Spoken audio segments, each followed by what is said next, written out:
Good afternoon to all. जैसे कि आप लोग देख पा रहे हैं क्लास 10 सब्जेक्ट साइंस अध्याय 10 प्रकाश का प्रवर्तन एवं अपवर्तन। चैप्टर का नाम है रिफ्लेक्शन रिफ्लेक्शन रिफ्लेक्शन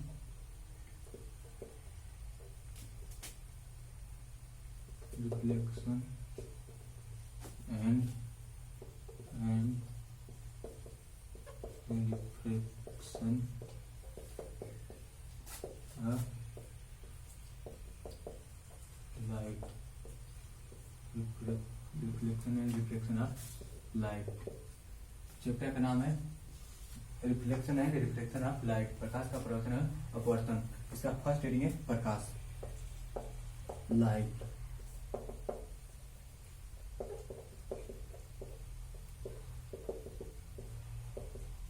तो सबसे पहले हम लोग जानेंगे कि लाइट क्या होती है। तो लाइट एक प्रकाश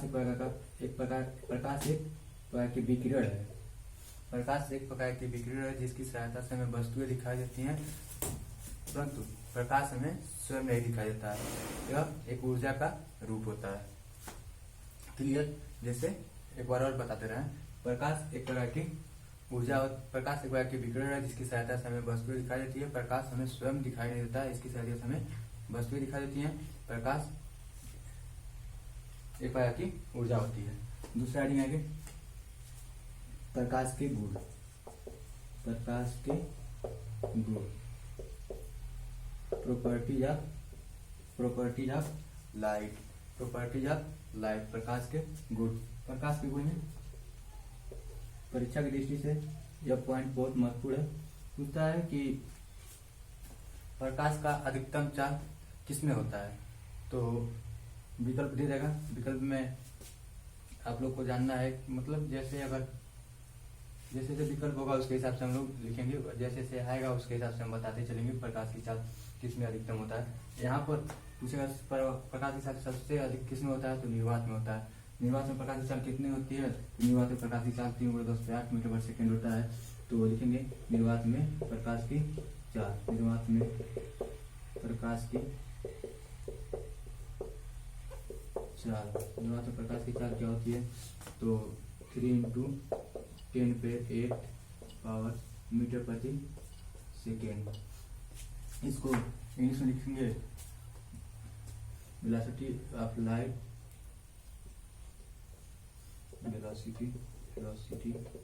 velocity of light in vacuum. निर्वात में प्रकाश की चार्ज कितना होती है, 3×10⁸ मीटर पर सेकेंड। दूसरा लिखेंगे प्रकाश का तरंगदैर्ध्य, वेवलेंथ ऑफ लाइट। प्रकाश का तरंगदैर्ध्य, प्रकाश का तरंगदैर्ध्य, प्रकाश का तरंगदैर्ध्य होता है, इसको लिख रहे हैं वेवलेंथ,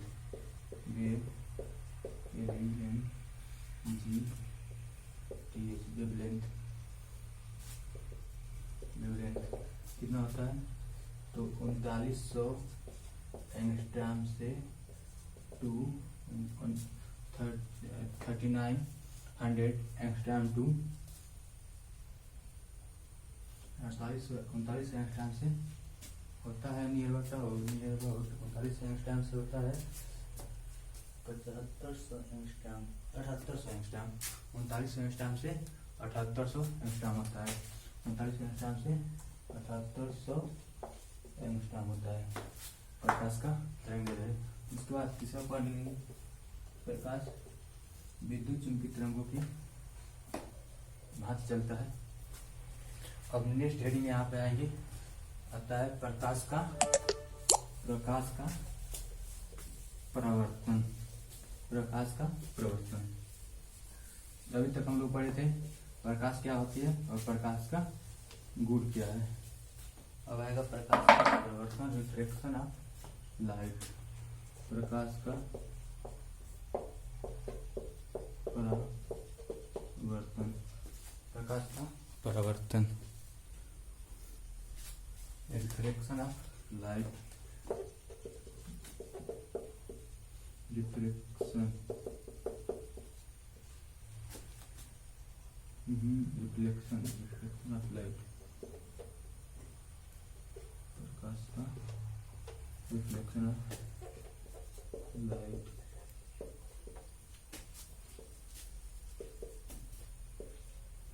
प्रकाश का परावर्तन।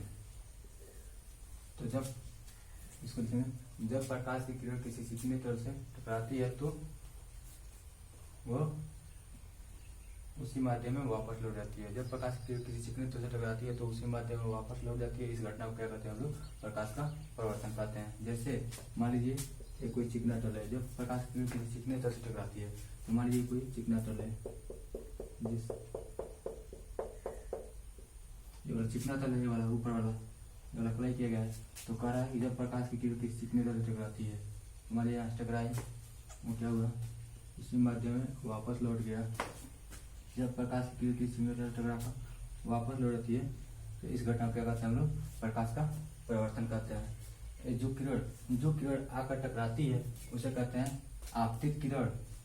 जो किरण आपतित किरण को इंसिडेंट रे कहते हैं। जो किरण आकर टकराती है उसे आपतित किरण, इंसिडेंट रे। और जो किरण टकरा के वापस लौटती है उसको कहते हैं परावर्तित किरण, रिफ्लेक्टेड रे। इसके बाद होता है आपतित किरण, होता है परावर्तित किरण,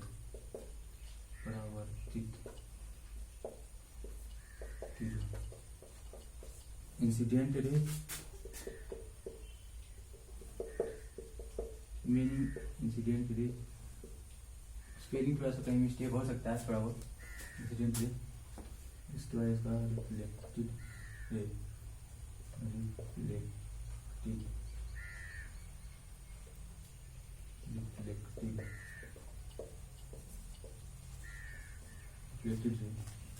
इसको कहते हैं आपतित किरण, इसको परावर्तित किरण। जब प्रकाश की किरण, जो प्रकाश की किरण टकराती है उसे क्या कहते हैं? आपतित किरण। और जो टकरा कर फिर वापस लौटती है उसे क्या कहते हैं? परावर्तित किरण।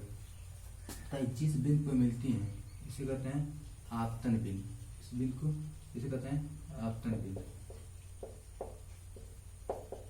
आपतन बिंदु। और देखिए ये होता है नॉर्मल, इसको अभिलंब कहते हैं। नॉर्मल, अभिलंब,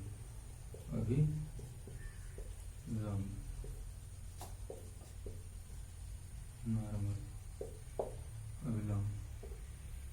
उसके बाद देखिए आपतित किरण तथा यह क्या है? अभिलंब। आपतित किरण और अभिलंब, आपतित किरण और अभिलंब के बीच का जो एंगल बनता है इसे कहते हैं आपतन कोण। जो क्या कहते हैं? आपतन कोण। इस कोण को क्या कहते हैं? इस कोण को कहते हैं आपतन कोण, आपतन कोण। इसको रिप्रेजेंट करते हैं आई से। जो किसे रिप्रेजेंट करते हैं? आई से। ये क्या होता है? अब देखिए परावर्तित किरण तथा अभिलंब के बीच को कोण क्या कहते हैं? परावर्तित किरण तथा अभिलंब के बीच को कोण क्या कहते हैं? परावर्तन कोण, परावर्तन कोण। इसको किससे रिप्रेजेंट करते हैं? इसको रिप्रेजेंट करते हैं आर से। अब देखिए एक बार बता रहे हैं प्रकाश का परावर्तन क्या होता है? जब प्रकाश की किरण किसी चिकने तल से टकराती है और टकराने के बाद उसी माध्यम में वापस हो जाती है, इस घटना को क्या कहते हैं हम लोग? प्रकाश का परावर्तन कहते हैं। प्रकाश का परावर्तन कहते हैं। जब जो प्रकाश की किरण चिकने तल से टकराती है उसे क्या कहते हैं? आपतित किरण, इंसिडेंट रे। जो प्रकाश की किरण टकरा कर वापस लौटती है उसे परावर्तित किरण, रिफ्लेक्टेड रे कहते हैं। उसके बाद ये जो है आपतन बिंदु पर लंबवत खींची गई रेखा को क्या कहते हैं हम लोग? अभिलंब कहते हैं। अभिलंब क्या होता है? अभिलंब कहते हैं अभिलंब और आपतित किरण के बीच के कोण को क्या करते हैं हम लोग? आपतन कोण कहते हैं। आपतन कोण को किससे रिप्रेजेंट करते हैं? आई से रिप्रेजेंट करते हैं। उसके बाद आपतित किरण, परावर्तित किरण तथा अभिलंब, परावर्तित किरण तथा अभिलंब के बीच के कोण को क्या कहते हैं? परावर्तन कोण कहते हैं। इसे किससे रिप्रेजेंट करते हैं? आर से रिप्रेजेंट करते हैं। आपतित किरण, परावर्तित किरण, अभिलंब तीनों जिस बिंदु मिलते हैं उस बिंदु को क्या कहते हैं हम लोग? जिस आपतित किरण जिस बिंदु पर मिलती है उसे इस बिंदु को क्या कहते हैं? आपतन बिंदु कहते हैं। उसके बाद अगला नहीं आता है प्रकाश के परावर्तन के नियम। प्रकाश के प्रवर्तन के नियम।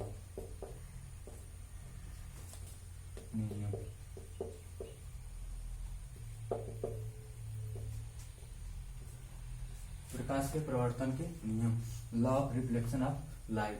प्रकाश के प्रवर्तन के नियम, law of reflection of light. इसमें प्रकाश के प्रवर्तन के दो नियम है। पहला नियम क्या है? तो प्रकाश के प्रवर्तन के दो नियम है। पहला नियम, प्रकाश के प्रवर्तन के पहला नियम, आपतित किरण, प्रवर्तित किरण तथा आपतन बिंदु पर अविलंब एक ही तल पे होते हैं। आपतित किरण, प्रवर्तित किरण तथा आपतन बिंदु पर अविलंब तीनों एक ही तल में होते हैं। पहला ये होता है। दूसरा, आपतन कोण की ज्या, आपतन कोण आई तथा प्रवर्तन कोण आर। आपतन कोण बराबर होता है प्रवर्तन कोण के, आपतन कोण प्रवर्तन कोण के बराबर होता है। दो नियम है, दोनों नियम हमें आज तक बता दिए हैं। आपतन कोण तथा प्रवर्तन कोण बराबर होता है। इसको लिख सकते हैं आपतन कोण आई इक्वल टू प्रवर्तन कोण आर इक्वल होता है। यहाँ तक किसी कोई प्रॉब्लम नहीं हुआ होगा, हम आशा करते हैं। इसके बाद थोड़ा सा आगे हम लोग बढ़ रहे हैं। इसके बाद आगे है अगली श्रेणी है गोली दर्पण। गोली दर्पण, अभी तक हम लोग पढ़े हैं लाइट क्या होता है, प्रॉपर्टीज ऑफ लाइट, प्रकाश का प्रवर्तन और प्रवर्तन के नियम।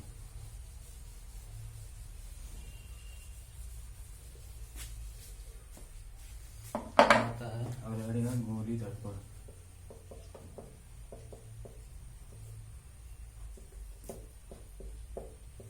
गोली दर्पण स्फेरिकल मिरर, मिरर,